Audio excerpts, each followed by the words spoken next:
Users, welcome back to Vimeo Video School's Windows Movie Maker tutorials. I'm Seth Wharton, and in this video we're going to do some editing. Before we get started, we need to bring some footage into our project. And as we covered in the last video, we can click here where it says click here to browse for videos and photos.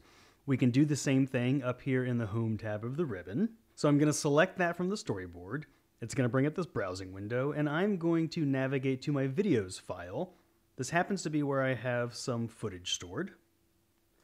I'm going to select open, and I'm going to bring all this footage in. So the thing about Movie Maker is that once you've brought your footage into your project, it's all stored here in the storyboard. This functions as your timeline, and all of this footage is now a part of your project. So if you hit the play button here in the preview pane, you'll see that your project is all of these clips end to end. Well, chances are you didn't shoot everything with perfect edit points, so you're going to need to make some cuts and add transitions to these clips. In Movie Maker, the way you do this is to set start and end points to indicate the portion of the clip that you want to use. So you'll set a start point at the place where you want the clip to begin, and you'll set an end point at the place where you want the clip to end. There are two ways to do this. You can drag the playhead to the place where you want the clip to begin, and then from the Edit tab of the ribbon, select Set Start Point. Then drag the playhead to the place where you want the clip to end, and from the editing menu, select Set Endpoint. However, an easier, faster way to do this is to use the contextual menu when you right-click. Drag your playhead to the place where you want the clip to begin, right-click, and choose Set Start Point. And drag the playhead where you want the clip to end, right-click, choose Set Endpoint.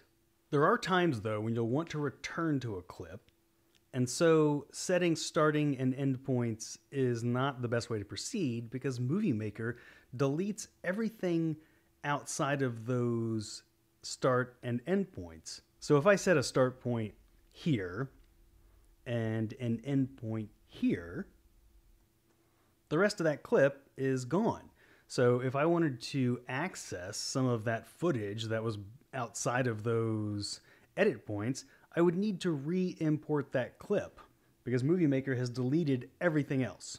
So a better way to do this sometimes is to split the clip. I'm going to drag my playhead here, right-click, split clip. So now what was one clip is two clips separated at the point that I split it. Here's the start of that clip, here's the other half of the clip, and now I can drag clips or stills between the two halves of that clip. Those are the basics of trimming and splitting clips, but I want to point out some helpful shortcuts as well. Over here in the preview pane, you see you've got these play controls. I can play my footage with this center button, and it just plays through. But I've also got these forward and backward buttons, and these two buttons move forward and backward by frame. This is helpful to get to very precise edit points. You might find there's one frame that you want and the frame right before it you don't want, etc. So if you want to be able to do very precise moves to make your edits, these buttons are helpful. And as I tap this button, my playhead is moving incrementally by frame so that when I get to the precise frame where I want to make an edit, I can right-click on my playhead and set a start point, set an end point, or split the clip. However, an even quicker way to do this is to move forward and backward using the J and L keys. J moves your playhead back a frame, L moves your playhead forward a frame. And you can hold these down to move your playhead forward or backward quickly. And the spacebar is how you play. So those are the basics of trimming and splitting clips, and some shortcuts to make that process faster and easier.